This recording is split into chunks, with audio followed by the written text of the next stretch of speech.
Բարի օր հարգելի հետևորդներ, եթերում ABC լուրերի ժամը 12-ի թողարկումն է, ես Սվետլանա Պետրոսյանն եմ, նախ կարևորը համառոտ։ Ալիկ Ալեքսանյանը 2 ամսով կալանավորվեց, ինչ մեղադրանքներ են առաջադրվել նրան։ Եկեղեցին պատրաստ է պաշտպանել իր իրավունքները, ինչ հայտարարություններ է արել ամենայն հայոց կաթողիկոսը։ Սամվել Կարապետյանի գործով նոր որոշում կա, ինչու է դատարանը վերադարձրել նրա անձնագիրն ու ինչ են պահանջում պաշտպանները։ Ռուսաստանը սահմանափակում է հայկական գյուղմթերքի ներմուծումը, ինչ հետևանքներ կարող է ունենալ այս որոշումը։ Փաշինյանն ու Էրդողանը կրկին խոսել են հեռախոսով, ինչ են քննարկել կողմերը։ Վաշինգտոնն ու Թեհրանը շարունակում են բանակցել, ինչ է հայտարարել Դոնալդ Թրամփը։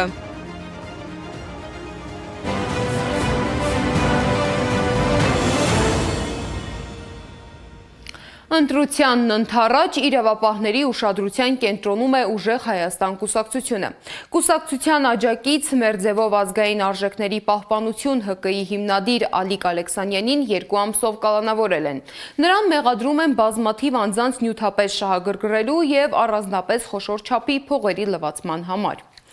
Մինչ կուսակցության ներկայացուցիչները խոսում են քաղաքական ճնշումների մասին, հերթական միջադեպն է արձանագրվել Մասիսում։ Ուժեղ Հայաստանի պնդմամբ իրազեկման ակցիայի ընթացքում իրենց աջակիցների վրա հարձակվել են։ Տուժածների թվում կա նաև հղի կին։ Ի դեպ քննչական կոմիտեն միջադեպի վերաբերյալ 2 հաղորդում է ստացել։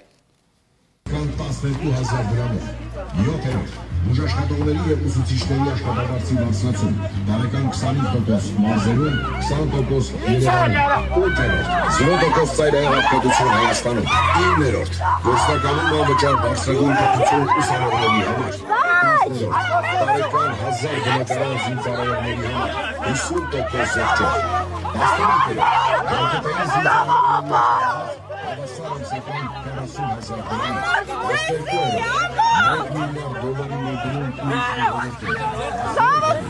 սպորտի և զարգացման կենտրոնների ստեղծում մարզերում։ Առաջին, 300,000 նոր աշխատատեղ, 2 փոքր բիզնեսի համար։ Կուսակցությունը պահանջում է պատշաճ իրավական գնահատական տալ տեղի ունեցածին։ Մամուլի քարտուղարի խոսքով մեղավորները պետք է պատասխանատվության ենթարկվեն։ Խոսնակը շեշտել է, որ քաղաքական ճնշումները չեն փոխի իրենց օրակարգը։ Փաշինյանի հեռացող իշխանությունն անցնում է բոլոր կարմիր գծերը։ Այսօր Մասիսում մեր երիտասարդների հետ տեղի ունեցածը եւս մեկ անգամ փաստում է, որ փողոցում կանանց քաշքշող, մանկահասակ երեխայի ներկայությամբ երիտասարդ կնոջ վրա բղավող Փաշինյանի վարքագիծը վտանգավոր է։ Այն տարածվում է եւ ընդօրինակվում է իր կողմնակիցների շրջանում։ Փաշինյանի ռեժիմը գործում է Բաքվի ռեժիմի ձեռագրով։ Ֆիզիկական բռնության է ենթարկում այլախոհներին, կանանց, երիտասարդ աղջիկներին։ Ներքաղաքական լարվածության պայմաններում իրավապահների գործողությունները շարունակվել են նաև ընդդիմադիր այլ շրջանակներում։ Խուզարկել են Հայաստան դաշինքի գրասենյակները։ Պատգամավոր Իշխան Սաղաթելյանը հայտնել է, որ հակակոռուպցիոն կոմիտեն խուզարկել է նաև Հույդա Գերագույն մարմնի նախագահ պատգամավոր Աշոտ Սիմոնյանի բնակարանը։ Ընդհանրապես պետք է արձանագրել, որ այս չարիքի իշխանությունը նման քայլերով եւ մեթոդներով ցանկանում է սահմանափակել եւ կազմալուծել ընդդիմադիր քաղաքական ուժերի նախընտրական շտաբների գործունեությունը, սրանով փորձում են ազդեցություն ունենալ մեր աջակիցների, համակիրների, ընտրողների վրա, որը չի ստացվելու։ Նիկոլ Փաշինյան, դու եւ քեզ սպասարկող իրավական համակարգը վաղուց արդեն կանխատեսելի է եւ ճղճին եւ նման քայլերով ու մեթոդներով որևէ արդյունքի չեք հասնելու։ Եվ երկրորդ արձանագրումը, որ ակնհայտ այս իշխանությունը լավ հասկանում է իշխանությունը կորցնելու վտանգը եւ այս քայլերն ու գործողությունները պայմանավորված են այդ վախերով։ Կոչ եմ անում միջազգային դիտորդներին նկատել այս ամեն ինչը, տեսնել եւ համապատասխան գնահատական հնչեցնել, հակառակ դեպքում այսքան երկար կույր ձևանալ պարզապես հնարավոր չէ։ Երկրում ծավալվող զարգացումներին անդրադարձել է նաև ամենայն հայոց կաթողիկոսը։ Գարեգին II հայտարարել է, որ հայ առաքելական եկեղեցին պատրաստ է պաշտպանել իր իրավունքները եւ թույլ չտա միջամտել եկեղեցու ներքին կյանքին։ Եկեղեցին ունի կարևոր առաքելություն, որ դարերով իրականացրել է մեր ժողովրդի կյանքում, մեր մշակույթի կերտման, մեր հոգևոր ազգային արժեքների ձևավորման, մեր ինքնության պահպանության եւ մեր ժողովրդի կյանքի հարատևության երաշխիքները ապահովելու առումով։ Եվ այդ պատմական առաքելությունը եկեղեցին բոլոր պայմաններում, բոլոր իրավիճակներում անշեղորեն իրագործելու է։ Վեհափառի գնահատման վերջին շրջանում եկեղեցու եւ հոգեվորականների նկատմամբ իրականացվող գործողությունները մեկ ընդհանուր շղթայի օղակներ են եւ նպատակ ունեն ճնշում գործադրել եկեղեցու վրա։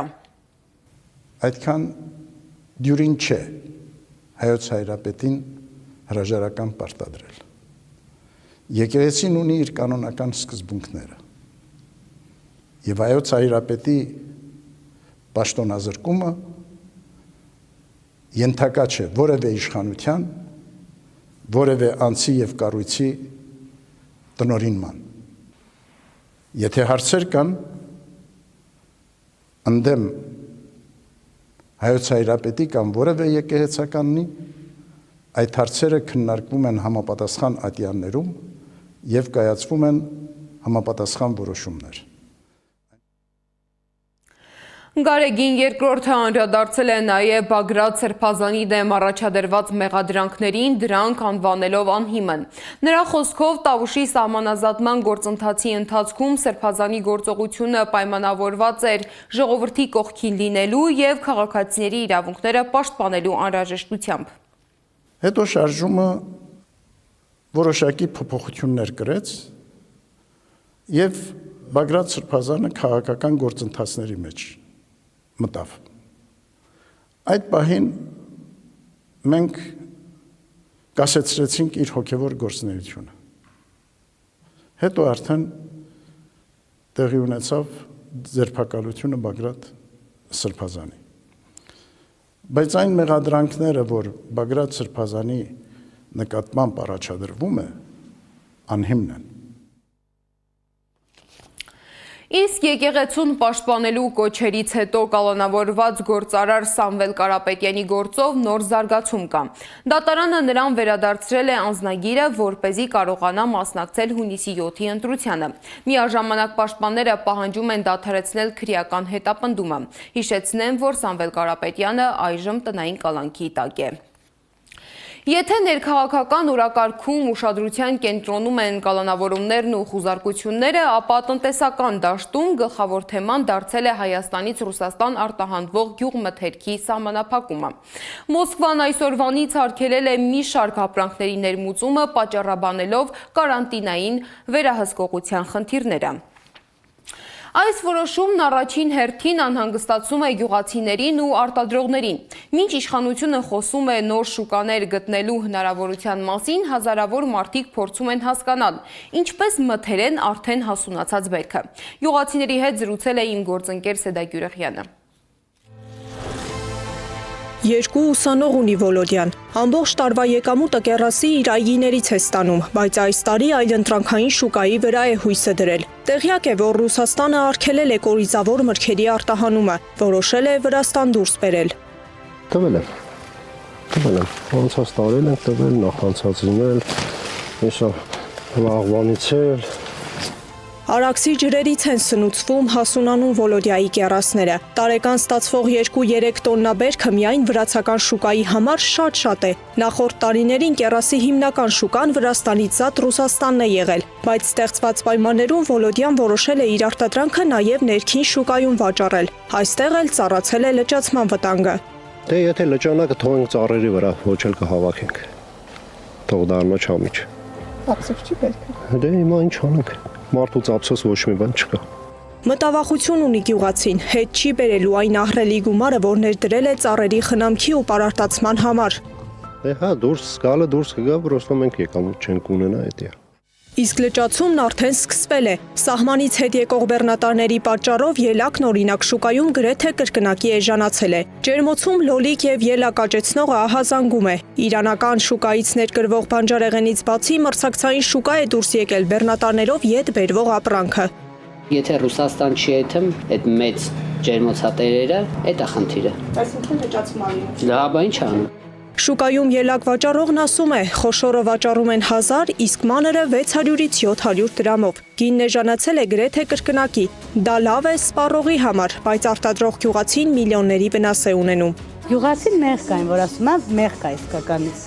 Չեն կարող դուրս անեն իրանց ապրանքը, որ մի 2 կոպեկ փող աշխատեն։ Իրանք լսելով նորությունները սկսել են էժան վաճառել կլունիկը այն բանով, որ մտածում են, որ դուրս չի ելնելու, կարող է մնալ փչանալ։ Ռոսսել խոզնաձորը հունիսի 3-ից սահմանափակելու է Հայաստանից կորիզավոր մշակաբույսերի, պտուղների, սմբուկի, կարտոֆիլի եւ չրերի ներմուծումը։ Այս ֆոնին Փաշինյանը, ապա էկոնոմիկայի նախարար Գևորգ Պապոյանը հայտարարեցին, Ռուսաստանի արգելած մթերքները արտահանվում են եվրոպական շուկա։ Փաշինյանը միած սատմը չի կարող նորմալ վերահսկի, որ մեր պտուղ բանջարեղենի մեջ պեստիցիդների քանակը չգերազանցելի թույլատրելի նորմը, որ կանան Եվրոպա մտնեն, ինքը եվրոպական շուկա կարա բացի։ Մինչ պաշտոնյաները խոսում են եվրոպական շուկան նվաճելու մասին, Բագրատաշենի անցակետի մոտ հարյուրավոր ջերմոցատերեր ու բեռնատարների վարորդներ փակել են ճանապարհը, հրավիրելով իշխանության ուշադրությունը։ Նրանք բողոքում են, որ չեն կարողանում արտահանել իրենց արտադրանքը ԵԱՏՄ շուկա եւ կանգնած են սնանկացման վտանգի առաջ։ Սեդակ Յուրեղյան, Տարող Ղանդիլյան, Նոնա Գևորգյան, ABC Media։ Ստեղծված վիճակին անդրադարձել է նաև արտաքին գործերի նախարար Արարատ Միրզոյանը։ Նախընտրական հեռուստաբանավեճի ընթացքում նա վստահեցրել է, որ Հայաստանը շարունակելու է աշխատել Ռուսաստանի հետ առկա խնդիրները կառուցողական մթնոլորտում լուծելու համար։ Իդեպ հենց այդ հեռուստաբանավեճերն են, որ քաղաքական օրվա գլխավոր իրադարձություններն են դարձել։ Նախորդին սպասված հեռուստաբանավեճը պետք է դառնալ ծրագրերի մրցակցության հարթակ, բայց շատերի գնահատմամբ վերածվեց քաղաքական հաշվարկների պարզաբանման հարթակի։ Ինչ ուղերձներ ստացավ ընտրողը 4 ժամ տևած բանավեճից, ռեպորտաժում։ Ավելի քան 4 ժամ տևած բանավեճի ընթացքում հնչեցին տնտեսական, սոցիալական ու քաղաքական ծրագրեր, սակայն քննարկման զգալի մասը զբաղեցրին ոչ թե ապագայի, այլ անցյալի շուրջ վեճերը։ Մասնակիցները վիճում էին 2018 թվականի հեղափոխության արդյունքների, պետական պարտքի, պատերազմի հետևանքների, իշխանության ու նախկին իշխանությունների պատասխանատվության, ինչպես նաև հայ-ադրբեջանական բանակցությունների թեմաների շուրջ։ Քաղաքական ուժերի ներկայացուցիչները փորձեցին համոզել ընտրողին, որ հենց իրենք են առաջարկում երկրի զարգացման լավագույն ճանապարհը, սակայն հաճախ հնչեցին մեղադրանքներ ու վիրավորանքներ։ Որոշ մասնակիցներ անգամ զրկվեցին խոսքի իրավունքից սահմանված կարգը խախտելու պատճառով։ Բանավեճն աստիճանաբար տեղափոխվեց արդեն ոչ թե քարոզարշավի որակի, այլ իշխանության գործունեությունը գնահատելու դաշտ։ Հայաստան դաշինքի ներկայացուցիչ Աննա Գրիգորյանը հակադարձեց Ալեն Սիմոնյանի այն պնդմանը, թե քարոզարշավն ընթանում է նորմալ եւ առողջ մթնոլորտում։ Ես ուզում եմ ձեզ հիշեցնել, որ մի տղամարդ ԿՊ կուսակցության պաստառը պոկելու համար նրա նկատմամբ հարուցվել է քրեական գործ, հետո վերջինս հայտնվել է հոգեբուժարանում եւ այնուհետեւ ինքնասպանություն է գործել։ Ի պատասխան Հանրապետություն կուսակցության ներկայացուցիչ Անի Խաչատրյանը հիշեցրեց նախկին իշխանությունների տարիները եւ մի շարք մեղադրանքներ հնչեցրեց ընդդիմության հասցեին։ Չէ, բայց զուգահեռ են խոսում, ոչ մեկի չենք լսում, մի րոպե։ Դուք ձենները կտրեք, կոռեկտ արտահայտվեք,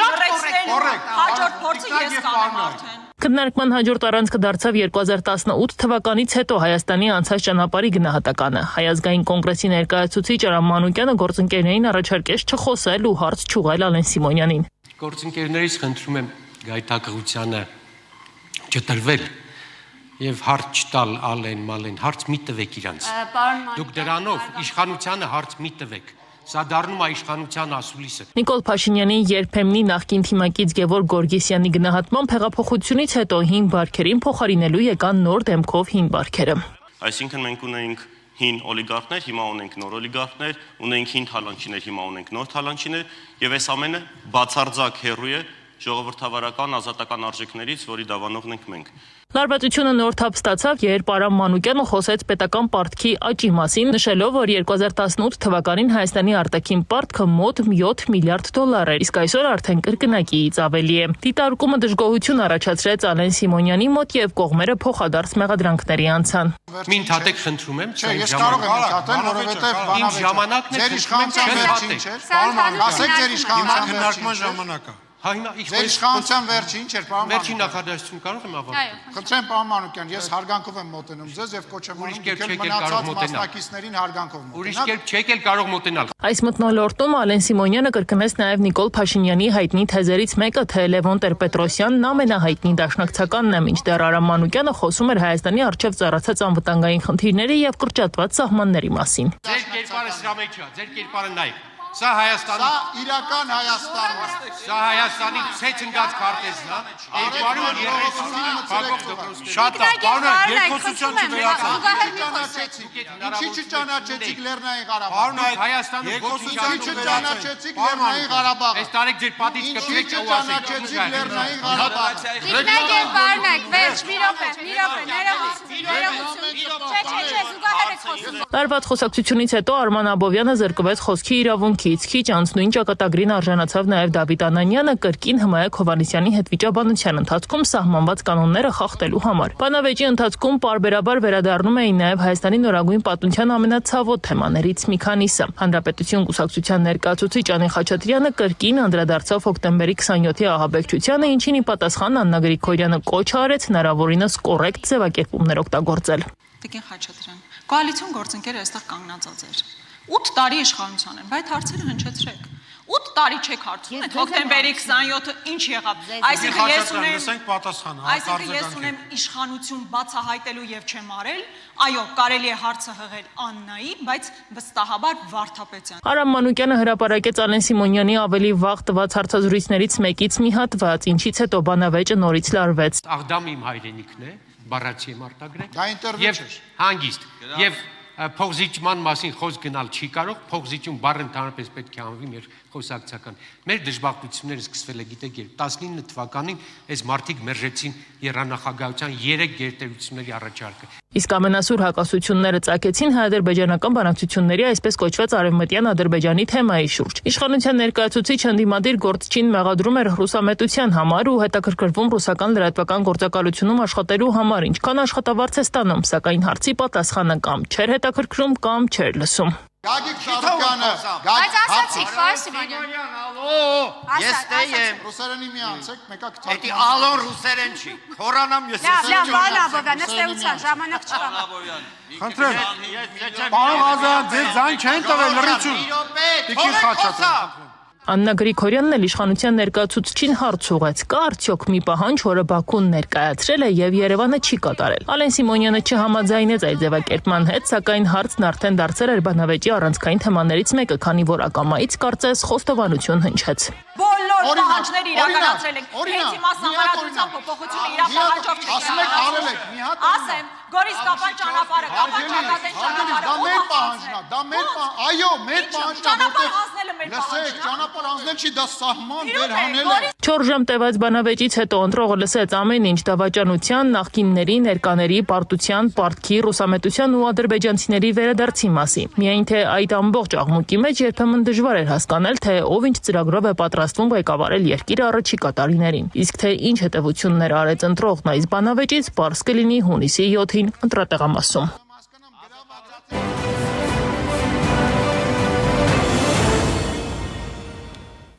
Տարածաշրջանային օրակարգում կրկին ակտիվացել են հայ-թուրքական հարաբերությունները։ Հեռախոսով խոսել են Նիկոլ Փաշինյանն ու Թուրքիայի նախագահ Ռեջեփ Թայիփ Էրդողանը։ Նրանք քննարկել են Անկարայի եւ Երևանի միջև հարաբերությունների կարգավորման գործընթացը։ Զրույցի ընթացքում Էրդողանը նշել է, որ Թուրքիան ջանքեր է գործադրում տարածաշրջանում խաղաղություն եւ կայունություն ապահովելու համար եւ մշտապես աջակցելու է այդ ուղղությամբ ձեռնարկվող քայլերին։ Երևան-Անկարա հարաբերությունների կարգավորման գործընթացի շրջանակում և Հայաստանի ու Թուրքիայի կառավարությունների աջակցությամբ 3 Հայաստանի գործարար համայնքի ներկայացուցիչները հատել են Հայաստան-Թուրքիա ցամաքային սահմանը և մեկնել Կարս մասնակցելու Թուրքիայի գործարար համայնքի ներկայացուցիչների հետ հանդիպմանը։ Գործարարները ողջունել են երկկողմ առևտրի մեկնարկի համար ձևավորված բարենպաստ միջավայրը։ Արդիականացումից հետո 3 ախալքալաքում պաշտոնապես բացվել է Բաքու-Թբիլիսի կարճ երկաթուղային գիծը։ Երկաթուղու գործարկման պաշտոնական արարողությանը մասնակցել է նաև Հայաստանի տարածքային կառավարման և ենթակառուցվածքների նախարար Դավիթ Խուդաթյանը։ Նախարարը մանրամասներ չի փոխանցել, միայն հրապարակել է կարճ տեսանյութ։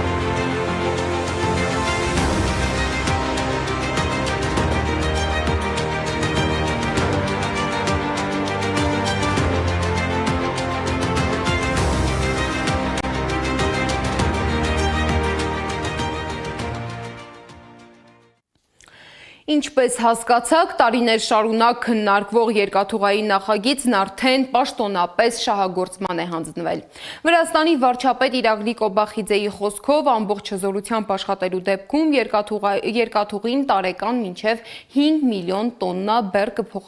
կտեղափոխի, մեծացնելով տարածաշրջանի տարանցիկ հնարավորությունները։ Միևնույն ժամանակ Վրաստանը պատրաստակամություն է հայտնում գործակցել նաև Հայաստանի հետ։ Վրաստանի վարչապետ Իրակլի Կոբախիձեն հայտարարել է, որ Հայաստանը ևս կարող է ներգրավել Բաքու-Թբիլիսի կարճ նախագծում։ Երբ մենք խոսում ենք Վրաստանի կապող գործառույթի զարգացման մասին, Հայաստանին մեծ նշանակություն ենք տալիս ու պատրաստ ենք առավելագույնս խորացնել գործակցությունն ու գործընկերությունը մեր հայ բարեկամների հետ, այդ թվում տարանցիկ գործառույթի զարգացման գործում։ Մեր կողմից այդ հարցում կլինի առավելագույն ակտիվություն։ Իսկ թե ինչ ճանապարհ է անցել այդ երկաթուղին, ինչու էր այն փակվել և ինչու էր պաշտոնական բացումը երկար տարիներ հետաձգվում, ռեպորտաժում։ Բաքու-Թբիլիսի կարճ երկաթուղին կվերսկսի աշխատանքը։ Նախագծի ձևավորման գործընթացը սկսվել է 1993 թվականին, երբ Թուրքիան փակեց Հայաստանի հետ սահմանը և դադարեցրեց Կարս-Գյումրի-Թբիլիսի երկաթուղու գործունեությունը։ Նույն տարվա հուլիսին արդեն սկսվեցին քննարկումները նոր տրանսպորտային երթուղու ստեղծման շուրջ, որը պետք է դառնար այլընտրանք փակված ճանապարհին և ձևավորեր տարածաշրջանային նոր լոգիստիկ կապ։ Գործնական փուլը սակայն ուշացավ և մեկնարկեց 14 տարի անց, 2007 թվականի փետրվարի 7-ին միջկառավարական համաձայնագրի ստորագրմամբ։ Նախատեսվում էր կառուցել 105 կիլոմետր երկարությամբ երկաթուղի Ախալքալաքից մինչև Կարս, որի 76 կիլոմետրը անցնում էր Թուրքիայի, իսկ 29 կիլոմետրը Վրաստանի տարածքով։ Զուգահեռաբար իրականացվում էր նաև Ախալքալաք-Թբիլիսի հատվածի վերակառուցումը։ Շինարարությունը սկսվեց 2008 թվականին, սակայն նախագիծը մի քանի անգամ հետաձգվեց։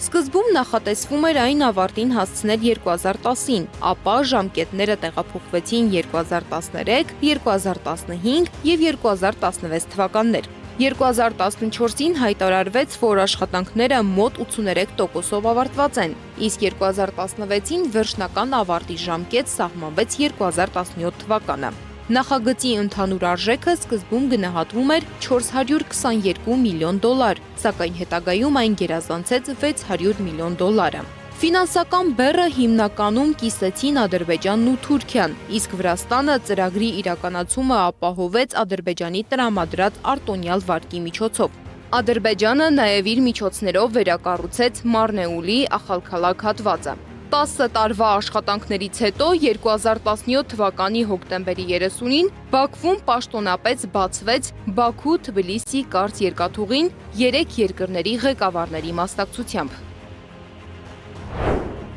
Բաքու-Թբիլիսի կարս երկաթուղին մեծ նշանակություն ունի բիզնեսի զարգացման եւ փոխշահավետ համագործակցության համար։ Վստահ եմ, որ տարածաշրջանային համագործակցությանը ամենամեծ ներդրումն ունեցող երկրները Ադրբեջանը, Վրաստանը եւ Թուրքիան միշտ կլինեն միասին եւ կաջակցեն միմյանց։ Բաքու-Թբիլիսի կարս երկաթուղու նման հսկայական նախագծերը ել ավելի են ամրապնդում մեր միասնությունն ու բարեկամությունը։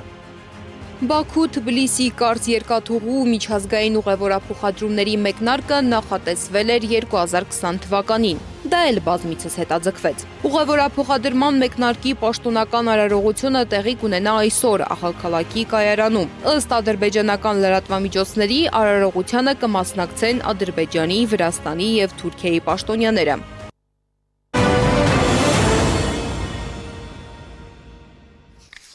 Միջազգային օրակարգում շարունակում են ուշադրության կենտրոնում մնալ Վաշինգտոն-Թեհրան հարաբերությունները։ ԱՄՆ նախագահ Դոնալդ Թրամփը հայտարարել է, որ կողմերի միջև շփումները չեն դադարել եւ բանակցությունները շարունակվում են։ Նրա խոսքով Իրանի հետ երկխոսությունը շարունակվում է նաեւ վերջին օրերին, իսկ բանակցությունների տապալման մասին տեղեկությունները չեն համապատասխանում իրականությանը։ Միջազգային մյուս լուրերը ռեպորտաժում։ Իրանը հայտարարել է, որ հարձակվել է Միացյալ Նահանգների 5-րդ նավատորմի շտաբ բնակարանի վրա։ Միացյալ Նահանգները պատասխան հարվածներ է հասցրել։ ԱՄՆ կենտրոնական հրամանատարությունը հայտարարել է, որ հարվածներ են հասցրել իրանական Քեշմ կղզում ինքնապաշտպանության նպատակով։ ԱՄՆ ուժերն ինքնապաշտպանական հարվածներ են հասցրել կղզուն ի պատասխան Իրանի կողմից մերձավոր արևելքում հարձակումների փորձերի, ասվում է հրամանատարության գրառման մեջ։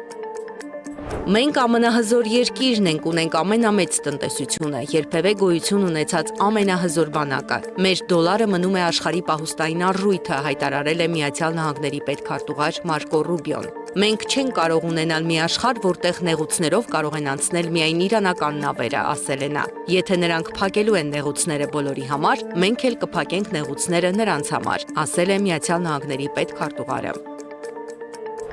Միացյալ Նահանգների նախագահ Դոնալդ Թրամփն էլ հայհոյանքներով լի հեռախոսազրույց է ունեցել Իսրայելի վարչապետ Բենյամին Նեթանյահուի հետ, որի ժամանակ քննադատել է նրան Լիբանանում Իսրայելի գործողությունների համար։ Հայտնում է Axios-ը հղում անելով աղբյուրների։ Դու գժվել ես ինչ է, եթե ես չլինեի, բանտում կլինեիր, ես փրկում եմ քո հետույքը։ Բոլորը հիմա ատում են քեզ, այդ պատճառով ատում են նաև Իսրայելը, ասել է Թրամփը Նեթանյահուին։ Զանգից հետո Թրամփը Truth Social-ում գրառում է արել, որ Իրանի շուրջ բանակցությունները շարունակվում են արագ տեմպերով։ Հունգարիայի նոր կառավարության օրոք երկիրն Ուկրաինա չի ուղարկի ոչ զինվորներ, ոչ զենք, հայտարարել է Հունգարիայի նոր վարչապետ Պետեր Մադիարը։ Հնդկաստանի Կալկաթա քաղաքում դեկտեմբերին կանգնեցված արգենտինացի ֆուտբոլիստ Լիոնել Մեսսիի հսկա արձանը հանվել է քամու պատճառով օրորվելուց հետո։ Բնակիչները մտավախություն են հայտնել, որ 21 մետր բարձրությամբ կառույցը կարող է վտանգավոր դառնալ ուժեղ քամիների դեպքում։ Թե ուր է այն տեղափոխվել, հայտնի չէ։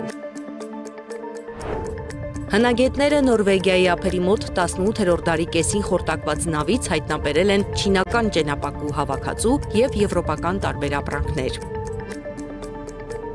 Տիբեթի բնակիչներն էլ ամպրոպի ժամանակ ականատես են եղել առեղծվածային կարմիր սյուների։ Գիտնականներն այս երևույթը բացատրել են որպես կարմիր սպրայտներ։ Ի տարբերություն սովորական կայծակի, որը հարվածում է ամպերի մեջ կամ ամպերի եւ գետնի միջև, կարմիր սպրայտները հանդիպում են մթնոլորտում շատ ավելի բարձր, հաճախ հասնելով երկրի մակերևույթից 50-ից 90 կիլոմետր բարձրության։ Զարա Սարգսյան, Անդրանիկ Մանսուրյան, ABC Media։ Այս ժամի համար նախատեսել էինք այսքանը, շարունակեք հետևել մեզ սոցիալական բոլոր ցանցերում կամ այցելեք մեր պաշտոնական կայք www.abcmedia.am։ Շնորհակալություն, որ մեզ հետ էիք։ ABC լուրերի հաջորդ թողարկումը ժամը 15-ին է, տաղավարում կաշխատի Աննա Սարգսյանը։